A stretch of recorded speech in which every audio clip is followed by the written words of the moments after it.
Assalamualaikum warahmatullahi wabarakatuh. Bertemu lagi dengan Ustadz Anwar. Nah, anak-anak, gimana kabar kalian hari ini? Semoga kalian semuanya sehat dan tetap semangat ya. Baik, Ustadz Anwar akan mereview materi pembelajaran kita sebelumnya ya. Sebelum itu kita baca basmalah dan salawat dulu. Bismillahirrahmanirrahim. Allahumma shalli ala sayyidina Muhammad wa ala ali sayyidina Muhammad.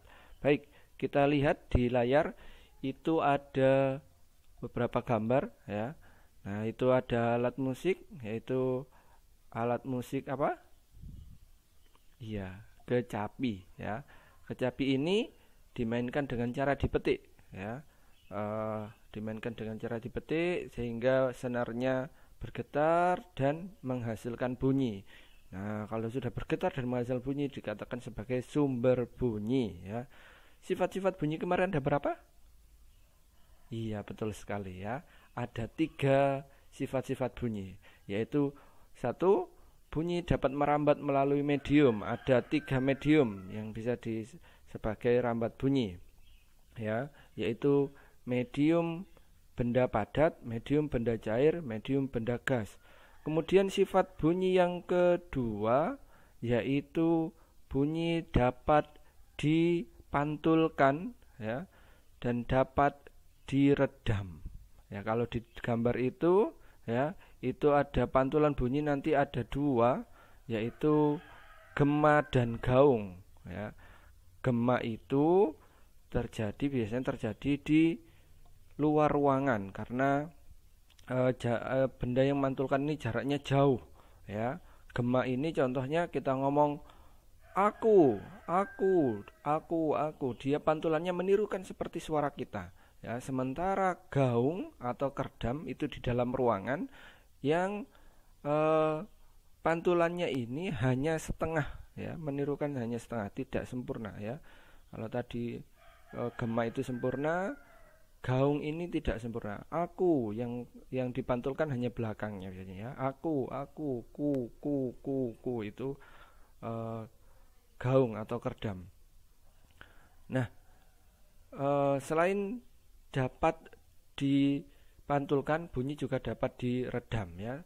Yaitu biasanya kalau diredam itu terkena benda-benda yang lunak ya. Itu. Kemudian sifat bunyi yang ketiga yaitu bunyi dapat dibiaskan. Nah, selanjutnya ini ada kita bisa mendengarkan bunyi karena kita punya alat indera yaitu telinga ya. Nah, telinga ini ada beberapa bagian ya dan fungsi yang perlu kita pelajari yaitu daun telinga. Daun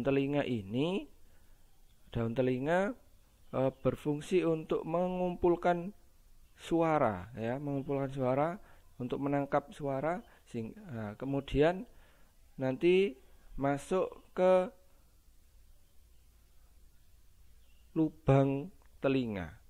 Nah, masuk ke lubang telinga atau ya, lubang telinga ini jalannya masuk sehingga suara ini masuk kemudian ditangkap sama gendang telinga ya.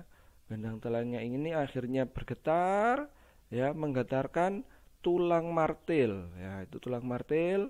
Kemudian di belakangnya ada tulang landasan, tulang sanggurdi ya, kemudian tiga saluran setengah lingkaran ya, rumah siput ya, saluran estasius ya, masih saraf menuju ke otak ya. Nah, nanti silakan dipelajari lagi di bukunya ya. Baik, langsung saja kita menuju ke buku paket kalian ya. Kemarin sudah kalian kerjakan buku paket kalian ya, di halaman 11 ya. Baik, itu ada alat musik asal daerahnya, cara memainkan dan cara menghasilkan bunyi ya. Nah, itu ada tifa dari Papua, dimainkan dengan cara dipukul ya, kemudian membrannya bergetar ya, atau kulitnya itu dan menghasilkan bunyi. Yang ketiga adalah kendang Jawa Tengah, dimainkan dengan cara dipukul ya, sama seperti tifa, membran kulitnya sehingga menghasilkan bunyi. Kecapi seperti yang saya jelaskan tadi dari Jawa Barat, dimainkan dengan cara memetik atau dipetik ya senarnya. Nah, Kemudian angklung dari Jawa Barat, ya, dimainkan dengan cara menggoyangkan, ya, sehingga angklung ini berbunyi, tabungnya ini ya, ada kayunya. Itu kita percepat saja ya. Nah, kemudian di buku paket kalian di halaman 38 ya. Nah, ini percobaan ya. Percobaan kita membuktikan dari sifat bunyi ya, yaitu yang pertama tadi ya. Kemudian di buku paket kalian di halaman 135. Nah, ini juga kalau kalian masuk sebenarnya Ustaz ingin mempraktekkan ini. Kalau dari dulu Ustaz praktekkan, yaitu mempraktekkan tentang pantulan bunyi ya. Nah, itu. Apa yang terjadi dengan gelombang bunyi pada tabung kedua jika kamu meletakkan piring kaca ya. Nah, ini Ustadz kasih clue, benda-benda ya, benda-benda yang keras itu akan memantulkan bunyi, sementara benda-benda yang lunak itu akan menyerap bunyi atau meredam bunyi ya. Jadi nanti piring terus diganti dengan gabus ya, bahan yang empuk. Nah, itu apa yang akan terjadi ya, itu. Baik, kita lanjut ke buku pendamping atau buku pendalaman ya, di halaman 68-69 ya. Kita koreksi, sudah kalian kerjakan kan? Nah, kita lihat ya. Sumber bunyi yang kita dengar dapat berasal dari, nah, mana jawabannya yang benar? Iya, jawabannya adalah semua benar ya. Nomor 2.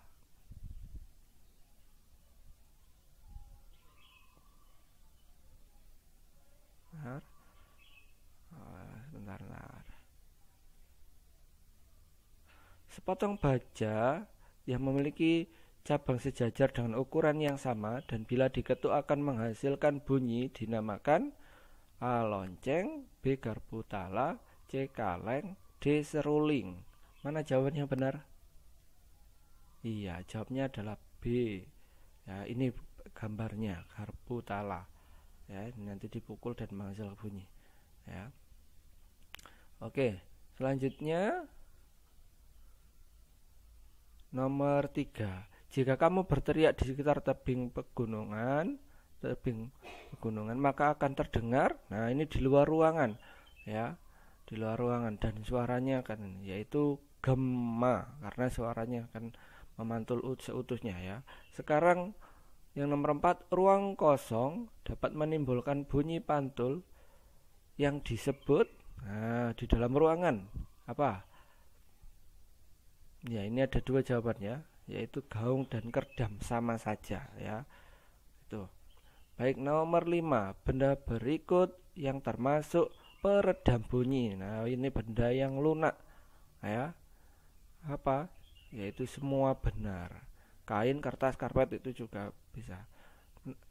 Selanjutnya perhatikan gambar berikut ya. Nah, untuk menjawab nomor 6 sampai 10 ya. Daun telinga seperti pada gambar berfungsi sebagai apa fungsinya daun telinga? Ya, jawabannya adalah yang B, untuk menampung gelombang bunyi agar masuk ke telinga. Nomor 7, penyeimbang tekanan udara pada telinga bagian luar dan tengah. Nah, jadi penyeimbang tekanan ini di sini. Nah, apa?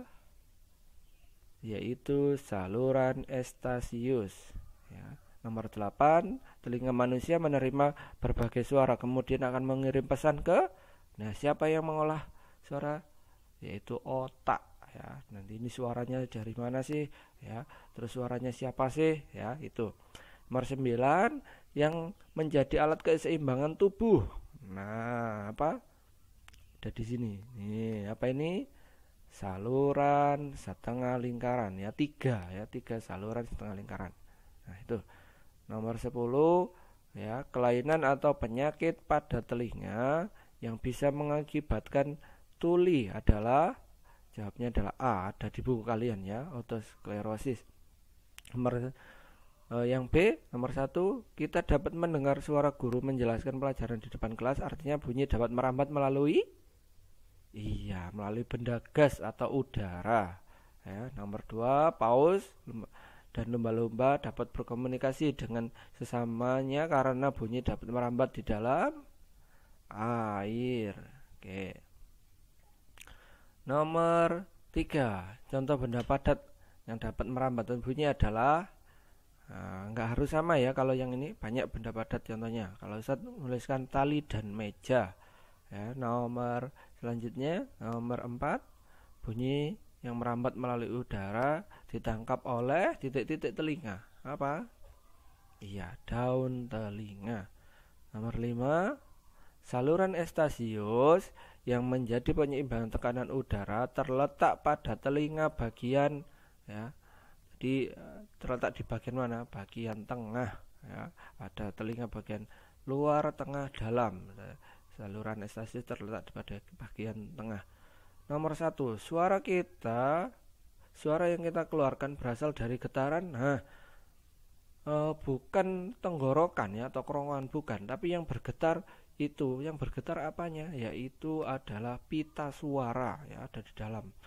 Kemudian nomor 2, suara drum berasal dari membran drum yang dipukul. Nomor 3, suara gitar berasal dari getaran yang dipetik. Nah, suara seruling, ya, diapakan kalau seruling? Ditiup. Nah, itu saja. Baik, gimana hasil kalian? Betul semuanya? Atau masih ada yang salah? Ya, nah, silakan yang salah dibenarkan, ya, tetap dicoret tapi dikasih pembenaran buat belajar. Baik, itu saja dari Ustadz. Kurang lebihnya mohon maaf. Ustadz akhiri, kita baca hamdalah bersama-sama. Alhamdulillahirrabbilalamin. Ustadz akhiri, assalamualaikum warahmatullahi wabarakatuh.